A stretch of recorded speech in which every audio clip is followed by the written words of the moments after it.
আসসালামু আলাইকুম। আমি সৈয়দ হুসাইন, প্রভাষক, অর্থনীতি বিভাগ, হাজরত ডিগ্রি কলেজ। এই করোনার ক্রান্তিকাল মুহূর্তে ভালো নেই বিশ্ব, ভালো নেই আমার প্রিয় বাংলাদেশও। এই ক্রান্তিকাল মুহূর্তে আমরা যাতে পড়াশোনার মধ্যে দিয়ে থাকতে পারি, সেই জন্য শিক্ষার্থীদেরকে যাতে পড়াশোনার মধ্যে দিয়ে আমরা রাখতে পারি, সেই প্রয়াসে আমরা নিয়মিত অনলাইন ক্লাসের মাধ্যমে তাদেরকে পাঠদানের মধ্যে রাখার চেষ্টা চালিয়ে যাচ্ছি। ইন্টার স্টুডেন্টদের জন্য আমার বিশেষ আয়োজন 2000 নিয়মিত আমরা বোর্ড কোয়েশ্চন থেকে একটা প্রশ্ন সমাধান করার চেষ্টা করব। তার ধারাবাহিকতায় আজকে আমি বাজার অধ্যায়ের একটি প্রশ্ন নিয়ে আলোচনা করব ইনশাল্লাহ। বাজারে যে প্রতিযোগিতামূলক বাজার, পূর্ণ প্রতিযোগিতামূলক বাজারে যে ভারসাম্য নিয়ে আলোচনা হয়, 3 ধরনের ভারসাম্য থাকে: অস্বাভাবিক মুনাফা সহ ভারসাম্য, স্বাভাবিক মুনাফা সহ ভারসাম্য, তারপর লোকসান সহ ভারসাম্য। এই 3টাকে কেন্দ্র করেই অধিকাংশ বোর্ড প্রশ্নগুলো হয়ে থাকে। আমরা আজকে আলোচনা করব 2018 সালে চট্টগ্রাম, কুমিল্লা, রাজশাহী, যশোর, এই 3টি বোর্ড কম্বাইন্ড বোর্ড 2018 সালের একটা প্রশ্ন এসেছিল বাজার অধ্যায় থেকে। এই প্রশ্নটা নিয়ে আমরা আজকে আলোচনা করব।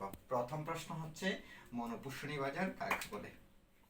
এই মনোপোষণী বাজারটা ইন্টারে যে বাজার অধ্যায়টা আছে, এখানে একচেটিয়ার পূর্ণ প্রতিযোগিতামূলক এই দুই বিষয়কে একসাথে আলোচনা করা হয়েছে। তারই প্রেক্ষাপটে এই অধ্যায় থেকে প্রশ্ন কিন্তু কম্বাইন্ড ভাবে হয়ে থাকে। মনোপোষণী বাজার এটা হচ্ছে একচেটিয়া পূর্ণ প্রতিযোগিতামূলক বাজারের প্রকারভেদ নয়, এটা হচ্ছে একচেটিয়া বাজারের একটি প্রকারভেদ। একচেটিয়া বাজারে অনেকগুলো প্রকারভেদ আছে: দ্বিপাক্ষিক একচেটিয়া, মনোপলি, মনোপোষণী, ডুওপলি, ডুওপোষণী, এভাবে 6-7টা 8-9টা প্রকার আছে। মনোপোষণী বাজার তার মধ্যে একটি। মনোপোষণী বাজার এমন একটি বাজার, সাধারণত একচেটিয়া বাজার বলতে ওই বাজারকে বুঝে যে বাজারের মধ্যে আমরা সাধারণত বলে থাকি যে বাজারে একজন মাত্র বিক্রেতা থাকে, তাকে একচেটিয়া বাজার বলে। যদিও এটা আংশিক একটা সংজ্ঞা। একচেটিয়া বাজারের একটি সুন্দর সংজ্ঞা হচ্ছে যে বাজারের মধ্যে একক নিয়ন্ত্রণ থাকে, সেটা ক্রেতাও হতে পারে, বিক্রেতাও হতে পারে। যদি একক আধিপত্য বজায় থাকে, সেটা ক্রেতারও থাকতে পারে, বিক্রেতারও থাকতে পারে। এই ধরনের বাজারকে বলা হয় একচেটিয়া বাজার। একচেটিয়া বাজারের একটা প্রকারভেদ হচ্ছে মনোপোষণী বাজার। এই বাজারটি একচেটিয়া বাজারের একটি ভিন্ন ধরনের একটি বাজার। মনোপোষণী বাজার যে বাজারের মধ্যে একজন মাত্র ক্রেতা থাকবে, বিক্রেতা অনেক, অর্থাৎ অসংখ্য ক্রেতা থাকবে, অসংখ্য বিক্রেতা থাকবে, ক্রেতা থাকবে একজন। তাহলে এই বাজারের জন্য আমরা একটা বিষয়কে লক্ষ্য করলে সহজে বুঝে নিতে পারবো। একজন ক্রেতা, এই বিষয়টি মনে রাখলে এই বাজারের সংজ্ঞাটা মনে রাখা খুব সহজ হয়ে যায়। একজন মাত্র ক্রেতা থাকবে, তার মানে বিক্রেতা অসংখ্য। তাহলে যে বাজারের মধ্যে অসংখ্য বিক্রেতা থাকবে, একজন মাত্র ক্রেতা থাকবে, তাকে বলা হয় মনোপোষণী বাজার। এখন এই ধরনের বাজারের কি আদৌ দেখা যায় এই ধরনের বাজার মনোপোষণী বাজার, যে বাজারের মধ্যে কিনবে একজনে, অসংখ্য জন বিক্রি করবে? স্বাভাবিক দৃষ্টিকোণ থেকে আমরা সেই ধরনের বাজার যদিও দেখি না, কিন্তু অর্থনীতির দৃষ্টিতে এই ধরনের বাজারের কিন্তু উপস্থিতি আছে।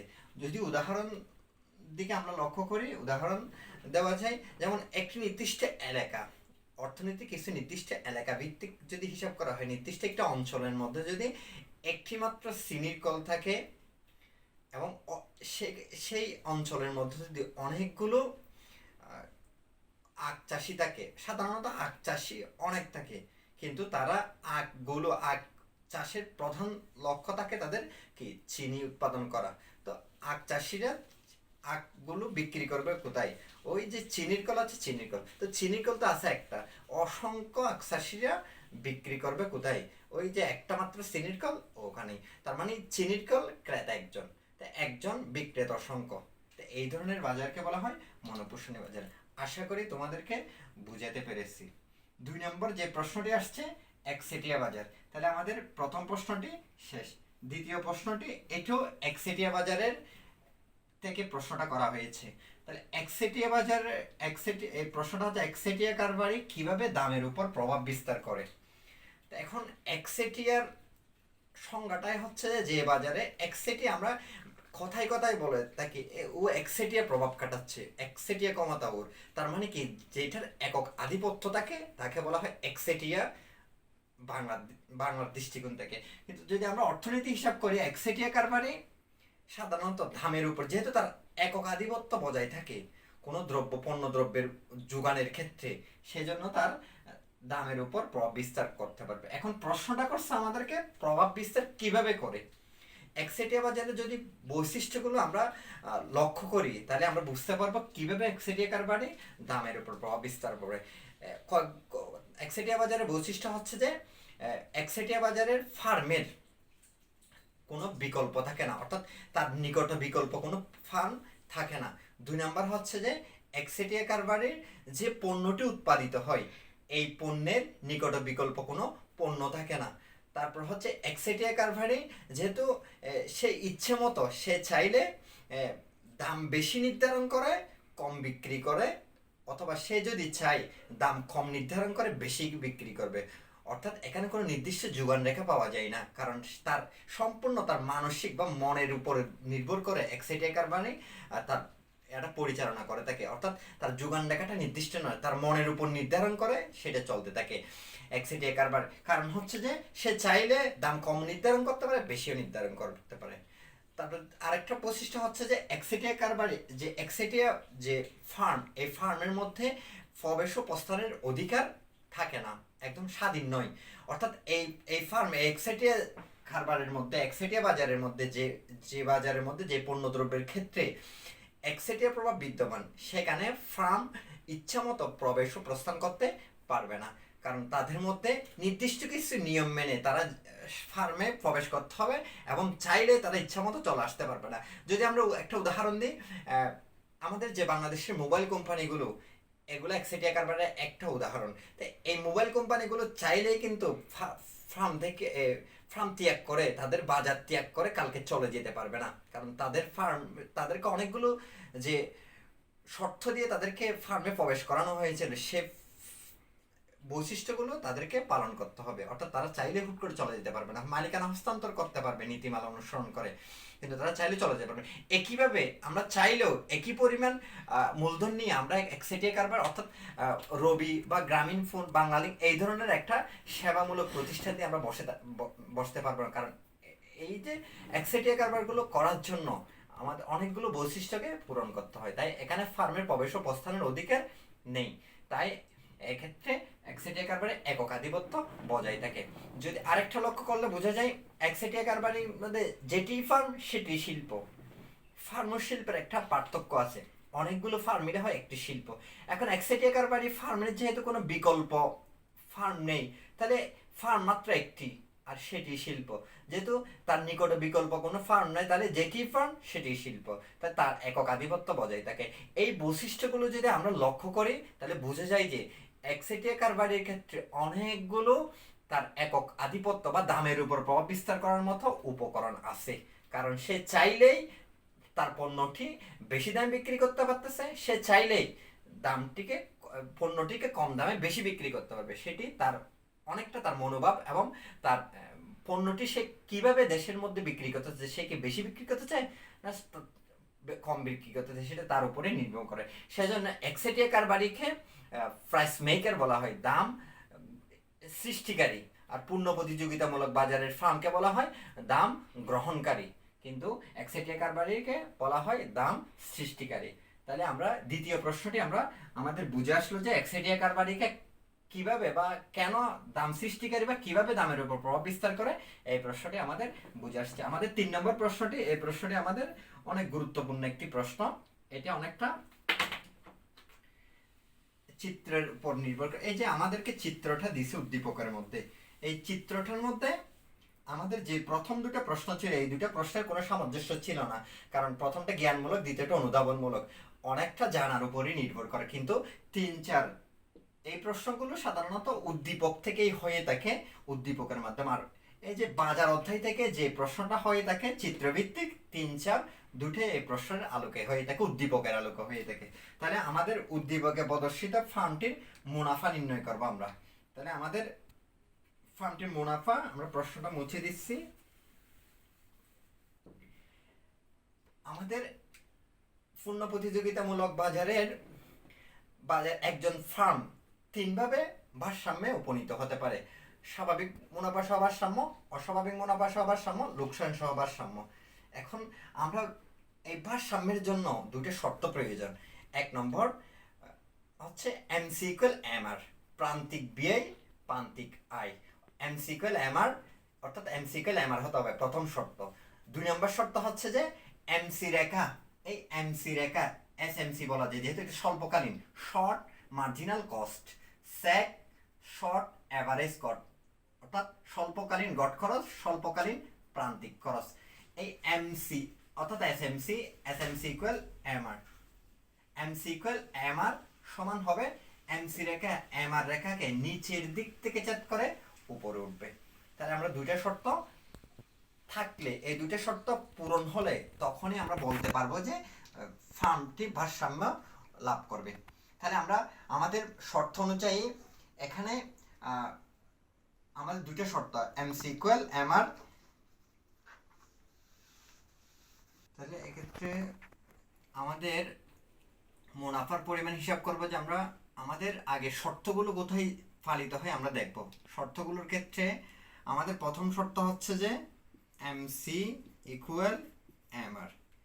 তাহলে আমাদের প্রয়োজনীয় শর্ত এটা এক নম্বরটা আমরা কোথায় পাচ্ছি দেখো, এমসি ইকুয়াল এমআর। এই দেখো এমসি অর্থাৎ এসএমসি, যেহেতু স্বল্পকালীন গড় খরচ রেখা এগুলা, এসএমসি ইকুয়াল এসএমআর। তাহলে এসএমআর, এই যে এই বিন্দুতে এসএমসি রেখা আর এসএমআর রেখা তাহলে কি হয়েছে, এই বিন্দুতে মিলিত হয়েছে। তাহলে প্রথম প্রয়োজনীয় শর্তটা আমরা পেয়েছি। দুই নম্বর হচ্ছে যে এমসি রেখার এমআর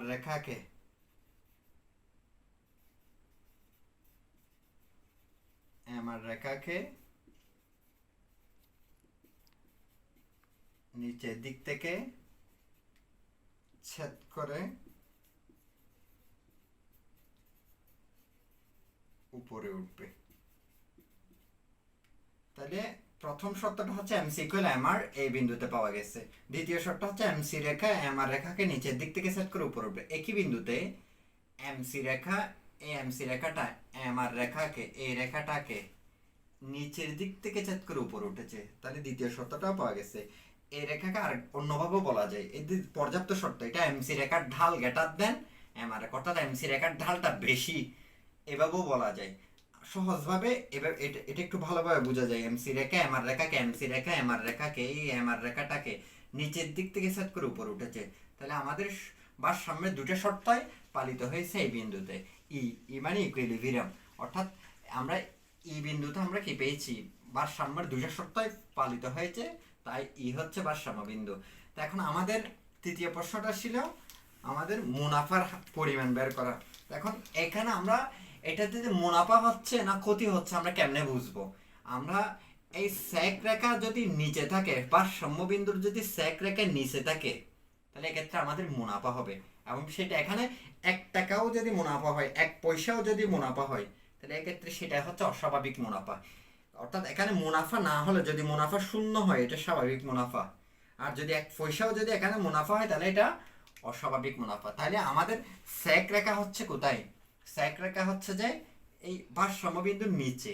তার মানে সেক মানে কি, average cost, short average cost, অর্থাৎ স্বল্পকালীন গড় খরচ। তো স্বল্পকালীন গড় খরচ আর এমআর হচ্ছে যে মার্জিনাল রেভিনিউ, প্রান্তিক আয়। তো এক্ষেত্রে প্রান্তিক আয় যেহেতু বেশি গড় খরচ থেকে, তাহলে নিশ্চিত এখানে আমাদের কি হবে, লাভ হবে। তাহলে আমাদের মুনাফার একটা সূত্র আছে, TR equal phi equal TR minus TC. যেহেতু এখানে আমাদের মুনাফা হবে, সেহেতু আমাদেরকে মোটাই থেকে মোট ব্যয় বাদ দিতে হবে। তাহলে টিআর, এক্ষেত্রে আমাদের একটা সূত্র আছে, সেটা হচ্ছে যে যেহেতু এখানে পূর্ণ প্রতিযোগিতামূলক বাজারের ক্ষেত্রে যে 3 ধরনের ভারসাম্য লাভ করা যায়, স্বাভাবিক, স্বাভাবিক মুনাফা সহ ভারসাম্য, অস্বাভাবিক মুনাফা সহ ভারসাম্য, লোকসান বা ক্ষতি সহ ভারসাম্য। এই তিনটা ভারসাম্যের ক্ষেত্রে একটা বিষয় মনে রাখবে, আয় কতটুকু আমাদের, আয় বিন্দু হচ্ছে আমাদের ভারসাম্য বিন্দু যেখানে পাওয়া যাবে ওই ভারসাম্য বিন্দু পর্যন্ত হচ্ছে যে আমাদের আয়। ব্যয় কতটুকু ধরবো আমরা, এই যে আমাদের স্যাক রেখা যে বিন্দুতে সেট করা যায় ওই বিন্দু পর্যন্ত আমাদের মোট খরচ। তাহলে আমাদের ভারসাম্য বিন্দু এখানে, তাহলে আমাদের আয় হচ্ছে কতটুকু, ও ফি ওয়ান ই এম, ও ফি ওয়ান ই এম। অনেকভাবে বোঝানো যায়, তবে আমি বুঝিয়েছি যেটা সহজভাবে বোঝানো যায়। অর্থাৎ সবসময় মনে রাখবে পূর্ণ প্রতিযোগিতামূলক বাজারের ক্ষেত্রে যে তিন ধরনের ভারসাম্য অর্জিত হয়, এই ভারসাম্যের ক্ষেত্রে মনে রাখবে যে ভারসাম্য বিন্দু পর্যন্ত আয়, টোটাল আয় টিআর। আর যেখানে স্যাক রেখা থাকবে সেটা নিচেও থাকতে পারে উপরেও থাকতে পারে, স্যাক রেখা পর্যন্ত টোটাল কস্ট অর্থাৎ মোট ফি। তাহলে আমাদের ও ফি ওয়ান ই এম হচ্ছে আমাদের মোট আয়, আর মোট খরচ হচ্ছে যে ও ফি টু এফ এম, ও ফি টু এফ এম। তো এক্ষেত্রে আমাদের এই পুরো অংশটা থেকে, এই অংশটা থেকে যদি আমাদের এই অংশটা বাদ দিয়ে দিই তাহলে আমাদের কি থাকে, এই অংশটা থাকে। তাহলে আমাদের এই অংশটার মধ্যে কি, ফি ওয়ান ফি টু ই এফ, ফি ওয়ান ফি টু ই এফ। তাহলে আমরা আমাদের মুনাফার পরিমাণটা পেয়ে গেছি। তাহলে এটা হচ্ছে আমাদের মুনাফার পরিমাণ। যেহেতু আমাদের এটা অস্বাভাবিক মুনাফা, কারণ এখানে মনে রাখতে হবে যে পূর্ণ প্রতিযোগিতামূলক বাজারের ক্ষেত্রে এক পয়সাও যদি মুনাফা হয় তাহলে সেটা অস্বাভাবিক মুনাফা। কারণ এখানে মুনাফা যদি না হয়, শূন্য হয়, তাহলে সেটা হচ্ছে যে স্বাভাবিক মুনাফা। তাহলে এক্ষেত্রে আমাদের অস্বাভাবিক মুনাফা অর্জিত হয়েছে এবং মুনাফার পরিমাণ হচ্ছে ফি ওয়ান ফি টু ইএফ। বলে রাখা ভালো, এখানে আমাদের কোনো স্টেট কোনো নাম্বার ফিগার দেয় নাই। যেহেতু নাম্বার ফিগার দেয় নাই তাহলে আমাদের যে অ্যালফাবেট গুলো দিচ্ছে ফি ওয়ান ফি টু, তাহলে আমরা সেই হিসাবে হিসাব করবো। যেহেতু আমাদের এখানে সংখ্যা দিয়ে দেয় নাই, সংখ্যা দিয়ে দিলে আমরা সংখ্যা দিয়ে হিসাব করতাম। তাহলে আমাদের 3 নম্বর প্রশ্নটা শেষ, আমরা এখন 4 নম্বর প্রশ্নে যাব। 4 নম্বর প্রশ্নে বলা হয়েছে যে একই চিত্রটা আমি আবার দেখাচ্ছি।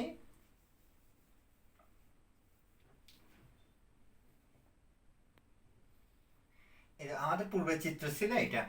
এই চিত্রে 4 নম্বর প্রশ্নটা ছিল যে, 4 নম্বর প্রশ্নটা আমি একটু লিখছি, স্যাক রেখা, উদ্দীপকের স্যাক রেখা ই বিন্দুতে সেট করলে, ই বিন্দু দিয়ে গেলে বা ই বিন্দুতে সেট করলে অর্থাৎ এই স্যাক রেখাটা এই বিন্দুতে চলে আসবে, বাকি চিত্রটা ঠিক থাকবে। তাহলে ভারসাম্যের কি পরিবর্তন হবে সেটা দেখাতে বলছে। তাহলে আমরা স্যাক রেখাটা এই বিন্দু দিয়ে নিয়ে যাব, এটা হচ্ছে স্যাক রেখা। তাহলে স্যাক রেখাটা এটা অনেকটা উল্টা ইউ আকৃতির, এটাকে অশ্বকরের বিপরীত রূপের সাথে তুলনা করা হয় স্যাক রেখাটাকে, স্বল্পকালীন ঘটখরচ রেখাটাকে। এটার অনেক কারণ আছে, বিস্তারিত অনার্সে গেলে তোমরা বুঝবে। তাহলে স্যাক রেখাটা এই বিন্দুতে স্পর্শ করলে তাহলে আমাদের এক্ষেত্রে আমাদের কোন ধরনের ভারসাম্যের পরিবর্তন হয়, এই প্রশ্নটি প্রায় প্রত্যেকটা বোর্ডে যখন এই ধরনের প্রশ্ন আসে, প্রায় প্রত্যেকটা প্রশ্নেই এই ধরনের একটা প্রশ্ন থাকে। অর্থাৎ স্যাক রেখাটা উপরে গেলে বা নিচে আসলে কোন ধরনের পরিবর্তন হবে, এটা একটা কমন প্রশ্ন এই অধ্যায়ের। সুতরাং এটা অনেক গুরুত্বপূর্ণ। তাহলে স্যাক রেখা যদি উপরে উঠে যায় তাহলে আমাদের এই বিন্দুটার আর প্রয়োজন নেই, কারণ এই বিন্দুটার প্রশ্নই আসছে না আর। তাহলে এখানে আমাদের ভারসাম্যের দুটো শর্ত কোথায় পালিত হয় আমরা দেখবো। তাহলে কারণ যেহেতু আমাদের মুনাফা ভারসাম্য অর্জনের জন্য আমাদের যে দুটো শর্ত আছে সে দুটো পালিত হয় কিনা আগে দেখবো। তাহলে এই বিন্দুতে এমসি ইকুয়াল এমআর, এই এমসি রেখা এমআর রেখা, তাহলে এই বিন্দু এমসি ইকুয়াল এমআর, এমসি রেখা এমআর রেখাকে নিচের দিক থেকে সেট করে উপরে উঠেছে, তাহলে ভারসাম্য বিন্দু আগের এই বিন্দুতেই ঠিক আছে। তাহলে এটা হচ্ছে আমাদের ভারসাম্য বিন্দু। তো এখন আমাদের কোন ধরনের মুনাফা হবে, মনে রাখতে হবে যে এমসি রেখা আর স্যাক রেখা যদি একই বিন্দুতে থাকে তাহলে এক্ষেত্রে আমাদের স্বাভাবিক মুনাফা অর্জিত হয়, অর্থাৎ এক্ষেত্রে মুনাফার পরিমাণ শূন্য।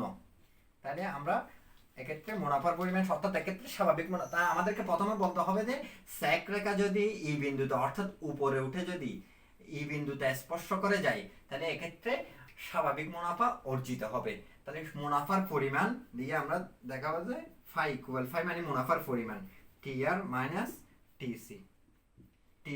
তাহলে এক্ষেত্রে আমাদের ফি টু আর প্রয়োজন নেই। তাহলে আমাদের ছিল যে মোট আয় কতটুকু ভারসাম্য বিন্দু পর্যন্ত, তাহলে ভারসাম্য বিন্দু হলো ও ফি ওয়ান দিতে হচ্ছে না আর।